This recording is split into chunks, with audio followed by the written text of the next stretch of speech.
Colleen Stewart. I'm from New Hampshire Farm to School. Just wanted to chime in and just welcome everyone and say we'll be getting started in a few minutes with our amazing speakers from the Cornucopia Project and New Hampshire Agriculture in the Classroom. In the meantime, introduce yourselves in the chat and feel free to put any questions throughout the presentation in the chat and we can get to them as we go. But I will turn it over to our speakers. So we wanted to thank all of you for taking part of your day to explore how we can connect your school garden to the classroom. This is part of a webinar series from the New Hampshire School and Youth Garden Network. It's really a great organization. It's a group of people that come together periodically, and we're from the New Hampshire Farm to School, the Cornucopia Project, New Hampshire Agriculture in the Classroom. There's cooperative extension folks, master gardeners, just from different organizations all around the state. So we come together to share ideas and resources. And one of the things we wanted to do this year was this series of webinars so that we can tackle specific subjects and hopefully share some helpful information with everyone. All right, next, please. Specifically today, as I said, I am Debbi Cox. I'm the state coordinator for New Hampshire Agriculture in the Classroom. And then from the Cornucopia Project, we have Jess, who's the garden educator and program coordinator, and Olivia, who's a garden coordinator and curriculum specialist. So they've all have some great input, and hopefully we'll get some resources that you can put to work in your school garden. So we were hoping to get an idea of who is here so we can touch on some resources and helpful things for everyone's here, but I see most people are actually have stopped their video, so we can't really take a poll, but we're assuming there's a nice mix of classroom teachers and STEM specialists and outreach educators from a variety of different grades. So we're going to kind of target a general audience. And obviously, if you have any questions specific to your grade level or educational environment, please put them in the chat or let us know. We'll do what we can to address your specific questions. Our plan for the next hour is to share, to start with a somewhat general approach on how to incorporate garden lessons into the classroom in your teaching programs. We'll go through a few scenarios, and then I'm going to share a few specific resources that reference what we talked about. And then I'll be handing it over to Jess and Olivia, and they're going to cover some specific activities that they've successfully incorporated into all their educational settings. They really have some great ideas, and I'm sure you'll be excited to use them in your situation.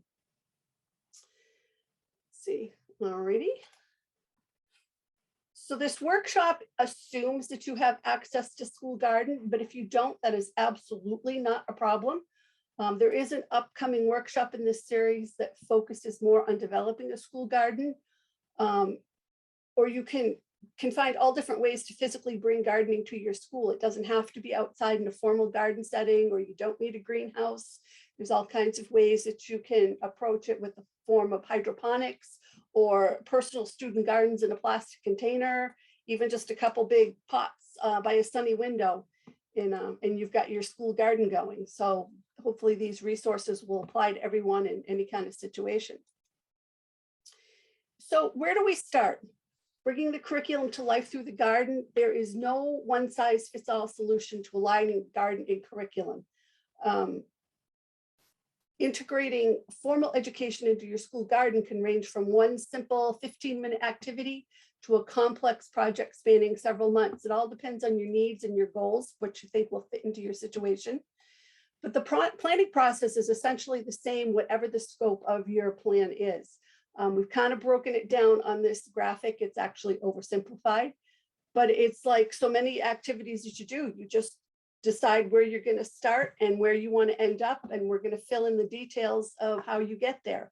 There's just so many resources available to you that we just kind of need to outline it and fine tune the best ideas for what you want to accomplish.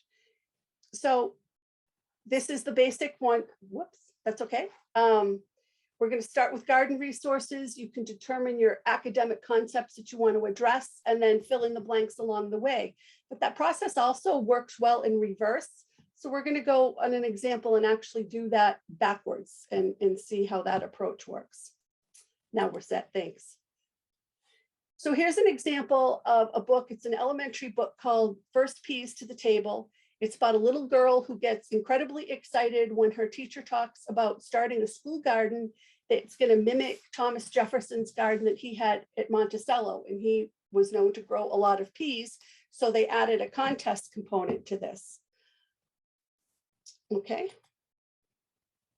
So as you go through the book, how do we bring that book into the garden? Well, there's the obvious one for language arts. You're going to read the book. I mean, that kind of goes without saying, but you can add some different lessons based on your actual reading, whether it's vocabulary or some research projects or whatever works best for you.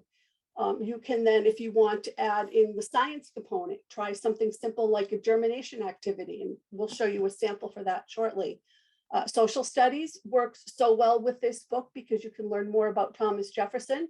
You can simply talk about who he is, or you can go a little deeper and talk about farming practices of the times, talk about the politics, his inventions.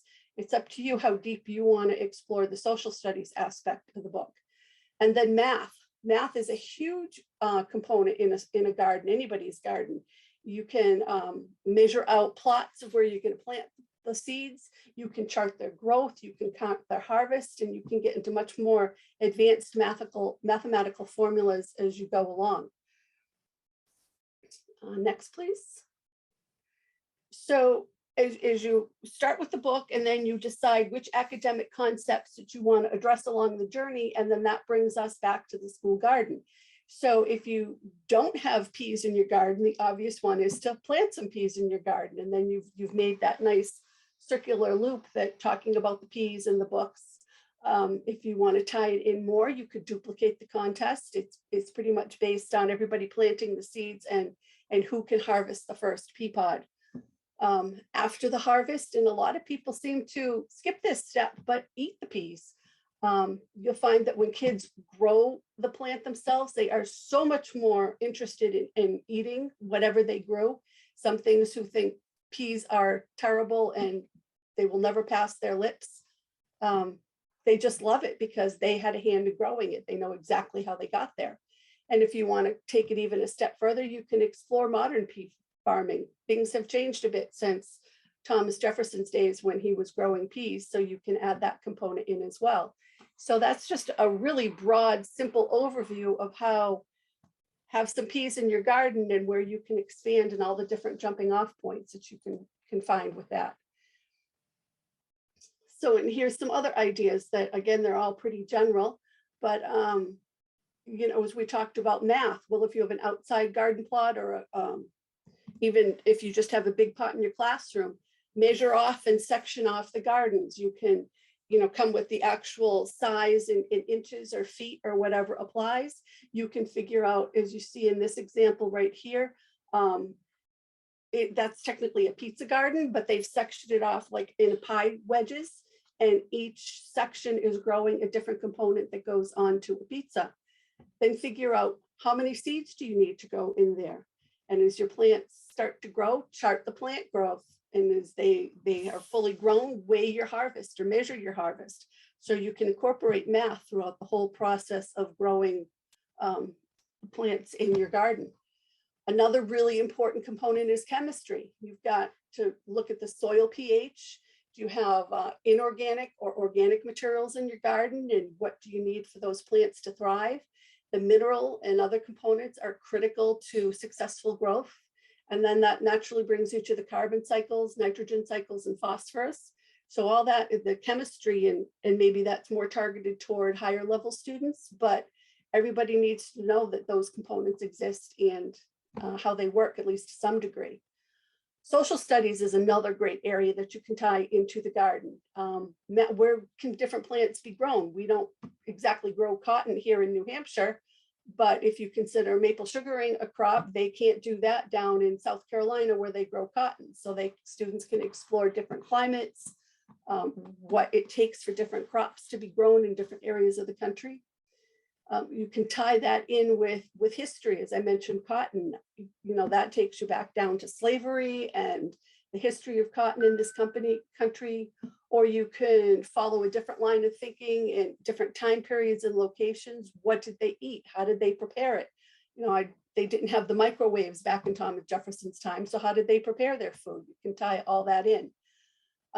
Plant different things that they've researched from different times and different locations.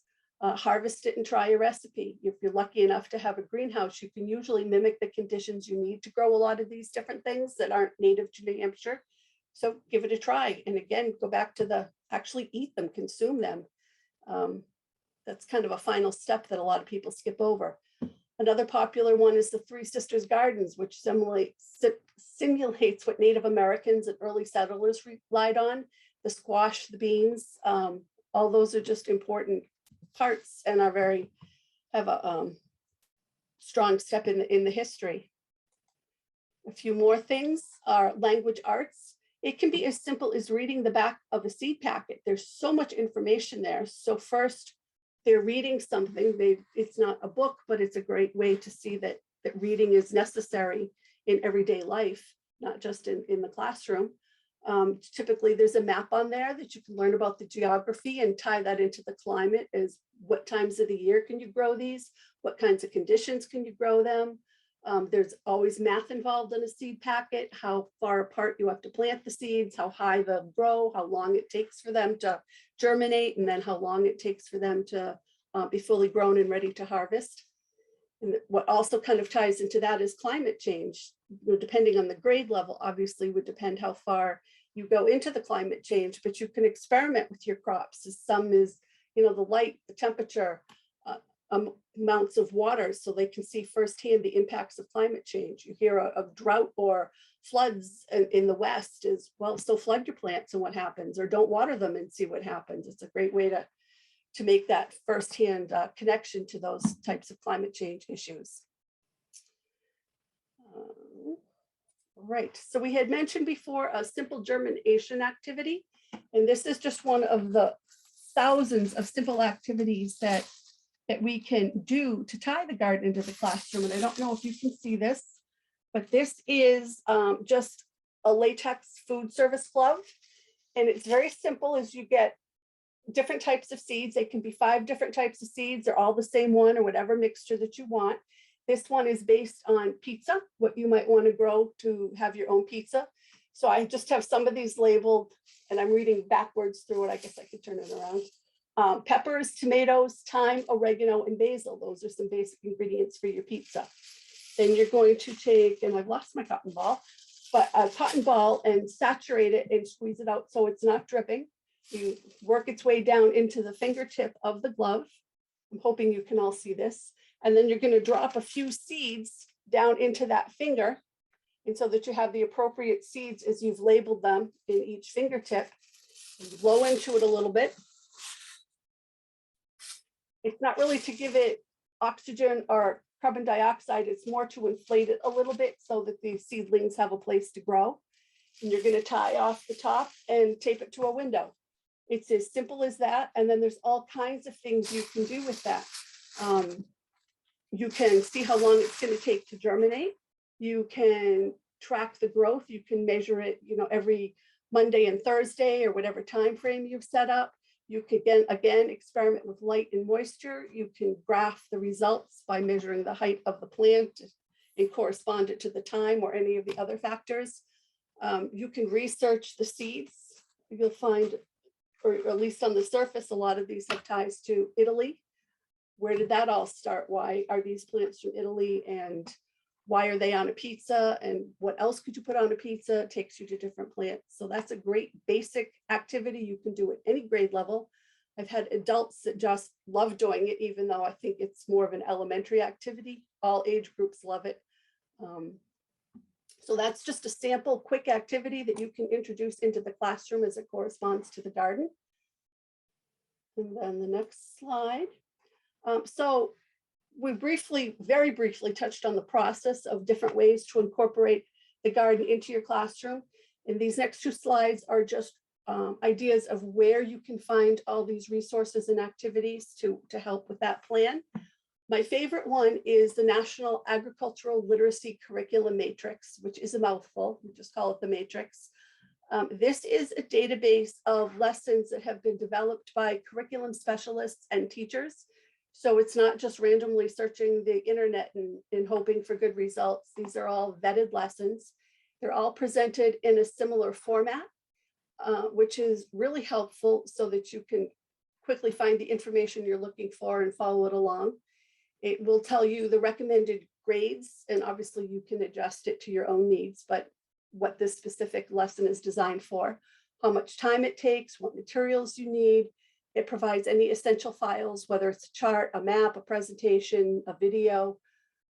It gives you vocabulary lessons, or at least a list of vocabulary words.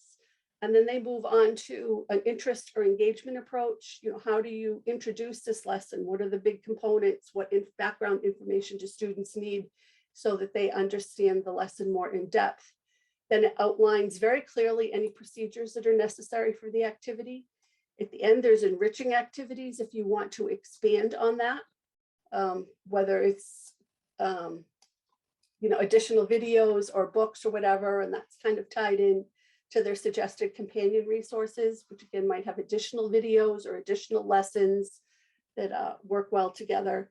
And then at the end, the very nice part is they all show the standards, whether it's Common Core standards or next generation science standards, so that you have all that information right there. So if you can swap your lessons in and out to follow the same standards.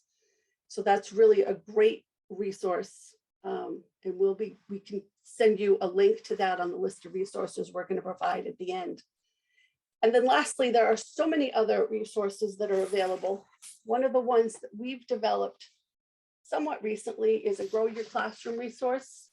And essentially, if you request this, you're going to get 2 booklets. The first one being why is agriculture necessary in a classroom, how you can follow a path to do that, what can New Hampshire agriculture in the classroom help you with, some background information on agriculture in New Hampshire, and then a variety of commodity fact sheets. Then we tie that to the second book that has several short activities or lessons that we call Ag Bites, and then more in-depth detailed lessons that we've pulled off the curriculum matrix for you. Along with that, we'll send you resources based on what interest you express. This is one of our favorites on school gardens. It's called an Ag Mag, and I'm dating myself, but maybe some of you remember the old weekly readers in your classroom. It's based on that design. So it's a 4-page newspaper designed for kids. It's very colorful with easy to follow graphics. This particular one talks about gardening with the theme, briefly touches on pollinators, the tools that you use, activity, how a seed grows. It talks about soil, and then there's always references back to some careers. And then we'll add in some seeds and an activity kit and other things like that. So that's something that you can request through us. There's some other great online resources. Nutrients for Life is soil science lessons and information for all grades. Kidsgardening.org is a website that talks specifically about gardening activities for a school garden. And they have lots of tremendous ideas and things that you can follow in its entirety or just take the bits and pieces that works for you.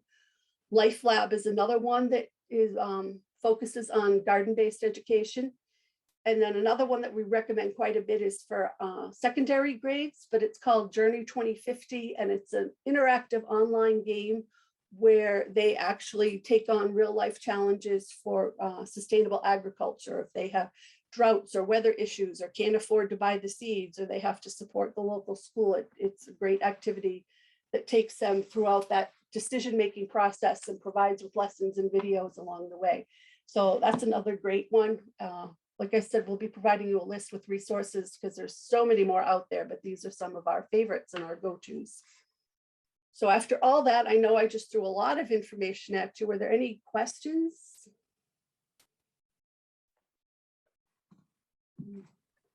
Pop into the chat here.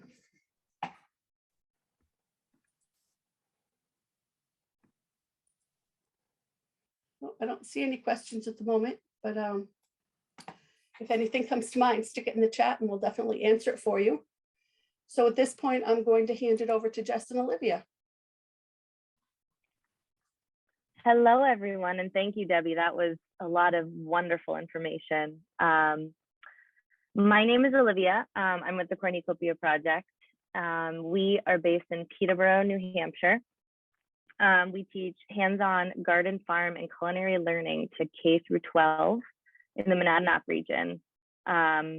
We reach each year about 500 students, which is very delightful. So I'm gonna walk you through one of our favorite activities. It's called the 5 Senses Tasting Activity. And in our experience, you can do this with very young preschool age, even younger. You could go into infant, toddler, well, not infant, but toddler age kids. This activity cultivates mindfulness through the exploration of fresh foods. So the idea is that you have the kids try a farm fresh vegetable or fruit, depending on what your goals are, your educational goals. They're going to consider this food with their 5 senses. This helps their perspective into a receptive learning mode.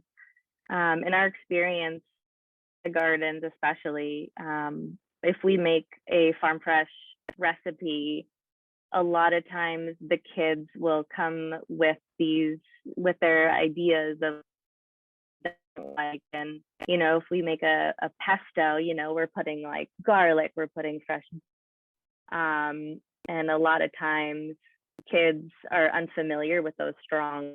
So, they might initially be like, yeah, we might not, we don't want to try that. So by doing mindfulness exercise, it kind of expands their mind experience of the food. So this activity is a gateway into the path of food. So you can even integrate social studies. You could integrate, community working. So we can try this activity together. What is an idea of your favorite farm fresh vegetable? Since we didn't ask you to bring an actual treat this webinar, you can just think of your favorite vegetable. You can grab a piece of scrap paper and something to write with. If you don't have that, use your imagination. As I lead you through this activity, think of keywords that you would like to remember because you will use them for another activity. So to start, imagine you're eating your favorite garden vegetable. Think about where it came from. Think about the basic needs of a plant. It needs soil, air, sun, and rain. Hold it in your hand or your imagination, but don't eat it yet. Don't taste it. Think of those few keywords and write them down if you can.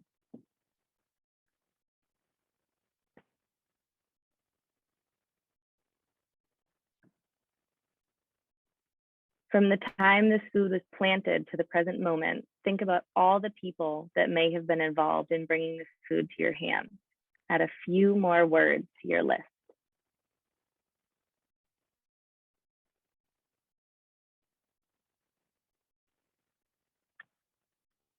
Next, we will progress through each of the 5 senses. As you explore each sense, write down a few keywords.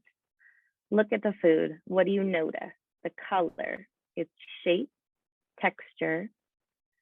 Run your fingers along it. What does it feel like? What sound does it make in your hands? Now go ahead and smell it. What do you notice? And then if we weren't imagining this, we would encourage the children to take a small bite of the food. Before you chew it, notice its texture, flavor, and maybe its temperature. Write down a few keywords. While they eat it, Does this food make any sounds? Does it feel funny in their mouth? And so they'll be writing those words down as they move through the activity. We can go to the next slide.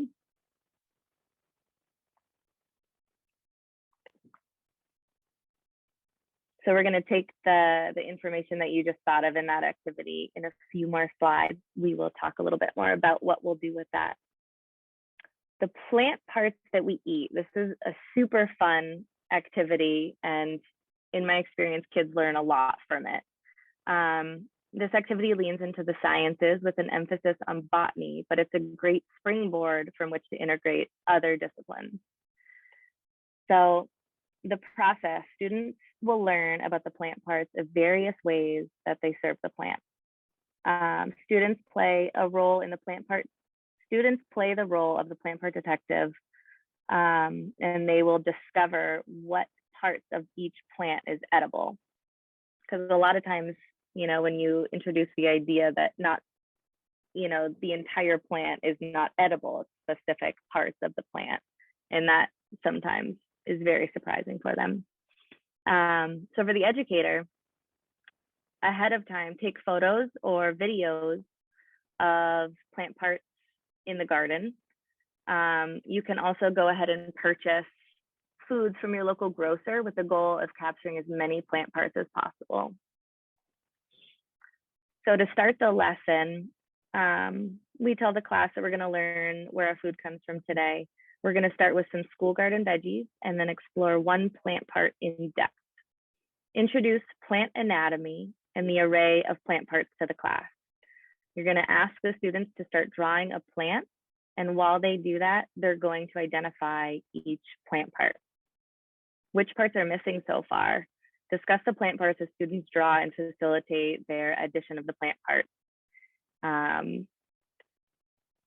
And make a complete drawing as they go. One thing that the Cornucopia Project has been very potentially known for is a plant part song that we sing, and we can send that link afterwards, but it's the 6 plant parts. It's roots, stems, leaves, flowers, fruits, and seeds. And it's kind of like head, shoulders, knees, and toes. So you go through, and roots are your feet, stem are your legs, leaves are your hands, flowers, fruits, and then seeds. And so you go through and sing that a few times, and the kids really love that. The movement of that song is really enjoyable for them. So you're going to present your school garden veggie photos. Let students know that they're going to be detectives, discover which plant parts are edible on the plant. So you're going to have the kids identify the traits of each veggie. This can be done in pairs or small groups. Write the traits that the class suggests onto a slide for everyone to see. When you have a good amount identified, ask which part of the plant the veggie is. Guess and discuss why or why not. After this, that's kind of a broad view of the plant part activity. Afterwards, you can really hone in and take a deep dive into individual plant parts. Onions, you could look into broccoli, lettuce, herbs, and really take a deep dive and bring your class through those explorations. Another suggestion is you could explore plant families. For example, we have our Brassicaceae family, which are cauliflower, Brussels sprouts. So you can kind of introduce language arts through that with wordplay. There's many different ways you can integrate garden education into your classroom. You can go to the next slide. Parts for breakfast, and it doesn't have to be specifically for breakfast, but usually do this because we teach in the mornings, and it just so happens that kids love talking about their breakfast.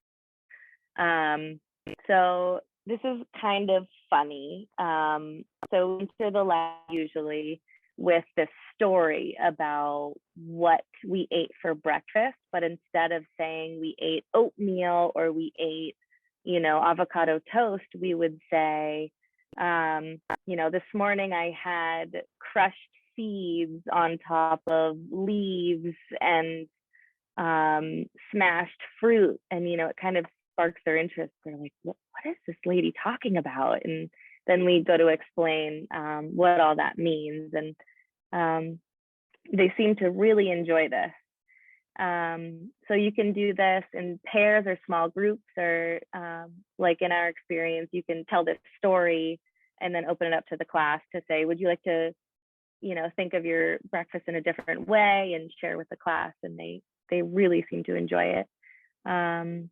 Encourage students to be open about what the plant parts are. This could be a steep learning curve, so perhaps some plant part discussion beforehand would really be beneficial.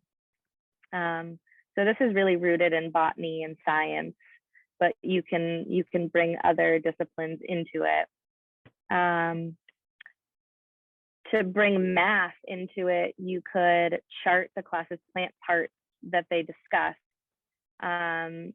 Perhaps the students seem to discuss fruits for their breakfast, and maybe we could challenge them to think about roots or maybe a flower that they could eat. So you can see how a simple activity like this could get students thinking about the foods that they interact with every day. They might start looking at their food a little bit differently, which is our goal, is to really expand their thinking of fresh foods and consider where their food is coming from and what it looks like. You can go to the next slide. So produce poetry. So this is tying in our 5 senses activity from earlier. So we'll use the key senses, our keywords from our 5 senses activity.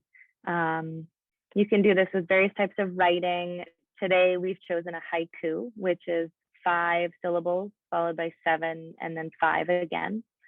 They often have a seasonal reference or evoke nature. So this poetry works really well with fresh foods.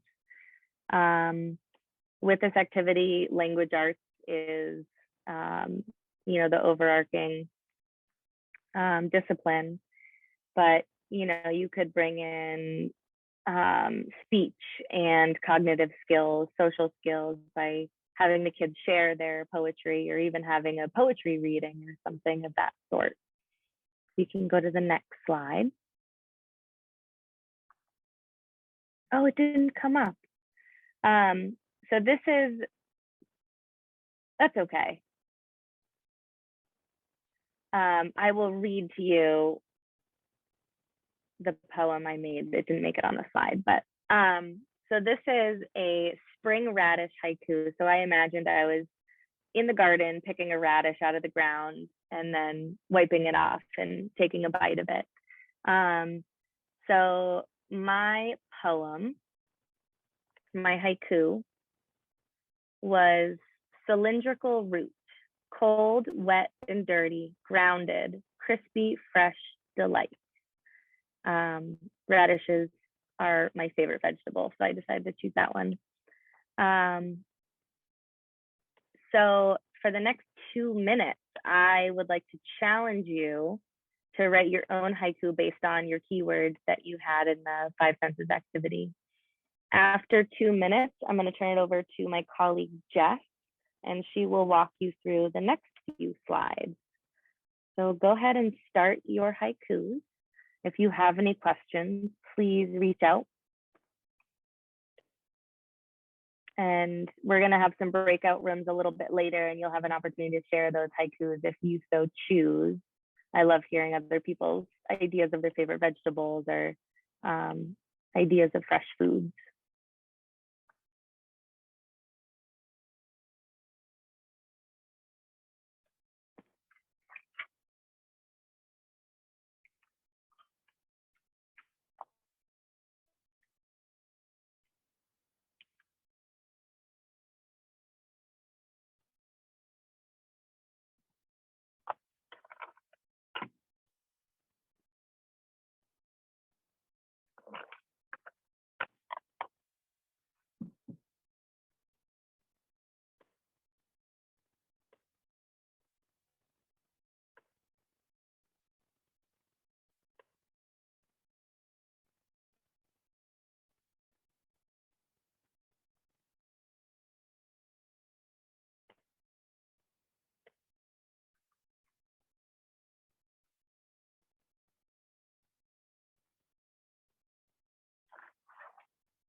Could you go back to the last slide so people can see the haiku, or what should be the haiku? Perfect, thank you.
All right, I think that was about 2 minutes.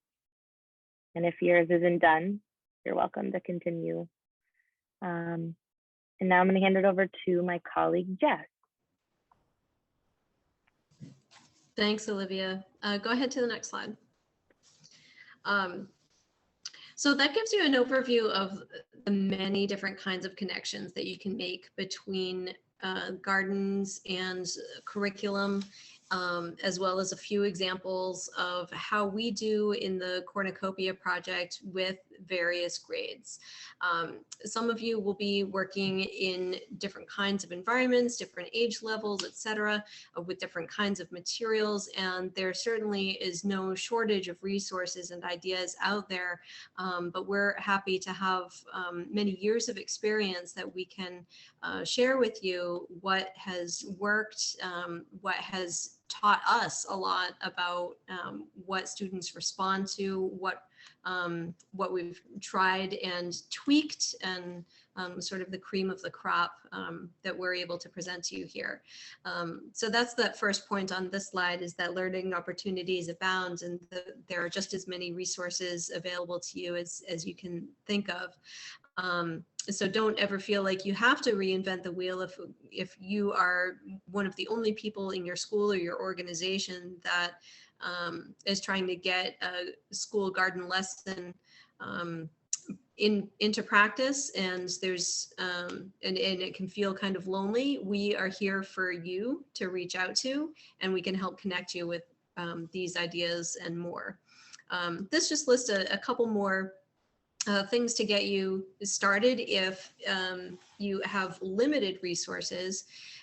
Some of the very, very simple ways that you can just try small experiments, just to kind of get your hands dirty, literally and figuratively, while you're building up resources for a full garden program. Growing seeds from home. With seed packets, we can help you connect with resources for seed packets. Growing bean in a bag or a small container, recycled containers. This is a great way to join different kinds of activities at your school, joining a recycling club with interest in plants and gardening. Regrowing from food scraps and integrating those lessons about composting and waste cycles. And entering into dramatic play and taking on different roles and weaving stories. Go ahead with the next slide. I want to shift over into how to connect with local farms, because especially for those schools that don't have access to a school garden space of their own, connecting to local farms can be a really valuable way to bring a lot of that garden-based education into the garden, into the school experience, without having to invest a lot of materials. There are likely farms within a few miles of any of your schools that can be available. Cornucopia Project has our educational farm in Peterborough, New Hampshire, and it is run primarily by the students. They do a huge amount of the work. They have the guidance of our fantastic farmer, Lee May McClellan, but the students really are hands-on at this farm. And so we primarily raise vegetables, herbs, and flowers, but depending on where you live, you'll be able to find a farm that offers apple cider pressing and taste testing of apples, maple testing. I think Debbie mentioned maple crops, learning about the different kinds of grading and taste tests. Now, of course, is the perfect time of year for that. The taps are going to be running really soon. Our neighbors over at Stonewall Farm always have a great variety of activities, and it gets a little competitive some years. Identifying vegetables, integrating the arts with botanical sketches, lots and lots of different ideas connecting to local farms. I'm moving through these slides a little bit quickly now, just to make sure that we have time to share ideas in small groups before the session ends. But I do want to mention seasonality. So as we go from spring into summer, into fall, into winter, the majority of school garden crops are going to be planted in spring and harvested in the fall, with summer, of course, being the bountiful time in between, which is great for incorporating your PTO and volunteer groups into the garden, visiting farms, etc. But even in the late fall into the winter season and early spring, before there's a lot of bounty outdoors, there's tons of ways that you can incorporate garden learning throughout the school year, from preserving the harvest, drying, making sauces and ciders, cooking and preserving and pickling in the fall, through the winter, looking at crop storage. This is a great opportunity to integrate technology, early versus late technology, thinking about how did people survive through the centuries without electricity, for example. And going through the process of cleaning beans, for example, or shucking corn from popcorn stalks, and getting an appreciation for how much time it takes for a person's two hands to harvest these materials, and then looking at the fact that we have such a huge food system where we're able to feed millions of people, and just helping students to realize just how precious food really is.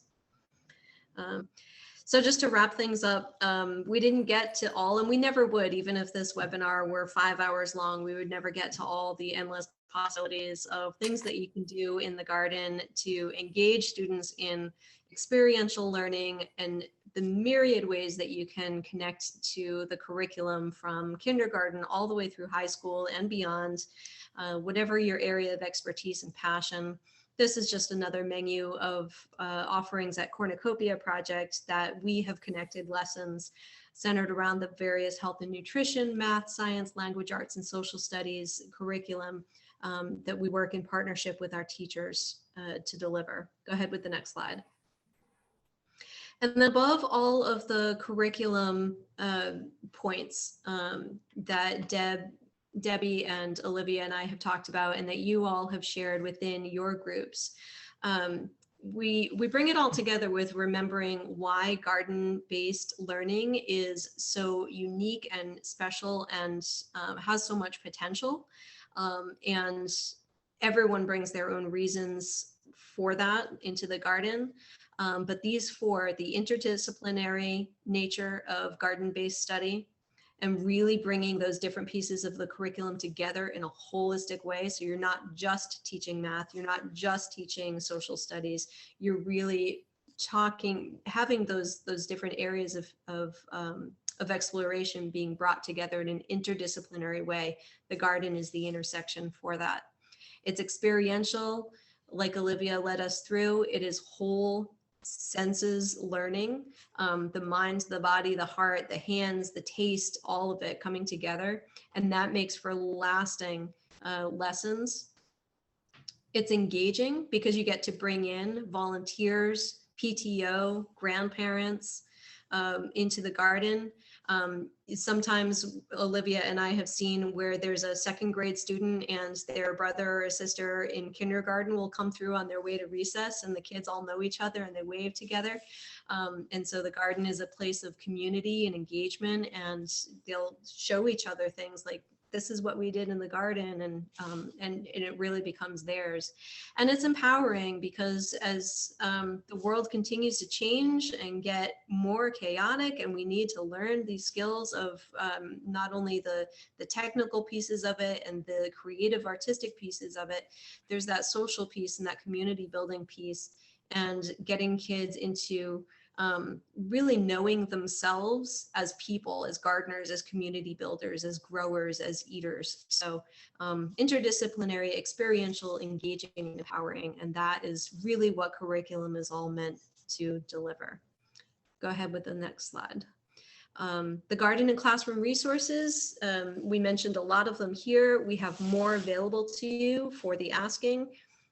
By signing up for the webinar. We've got your contact information, and if you go to the next slide, I've put our contact information there for you in case you want to get in touch with any one of us for specific questions about curriculum or about our work or opportunities to partner. And that is one of our gardeners with one of our cornucopia carrots there. So thank you so much. And I'll open it back up to Debbie, Olivia, and Colleen if you want to add anything. I have nothing to add, but if you could hang on for just a second, Jess, Amy, if she's still with us, had a question about cornucopia. Hi, thank you. Just wondering if it's open to the public and if it's a spot where you can come visit the gardens or visit, see some of the stuff that you guys are doing. Sure, I could speak to that. Because of COVID, we want to make sure that we're protecting our student farmers and any other staff that work on the farm. So we don't have a walk-in type of arrangement on the farm, but if you set a date, we welcome tours. And especially, you know, as an educator, if you've got ideas for bringing your students or, you know, you want to make some observations and carry over some of the activities into the place that you're working, we definitely welcome that. So you can get in touch with me, and I can work with our farmer and our executive director to work out something for you.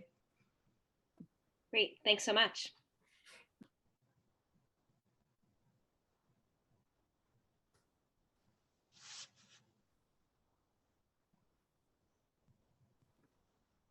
It sounds like No, I was saying, it sounds like we've run out of questions for the moment. Well, this was really fun. I've also been hearing really good things about all the other webinars in the series. So thank you again, everybody, for being here. Thank you. Yeah, thanks everyone. And we'll have a whole list of webinars and resources on our website. So we'll send that around to everyone who attended today.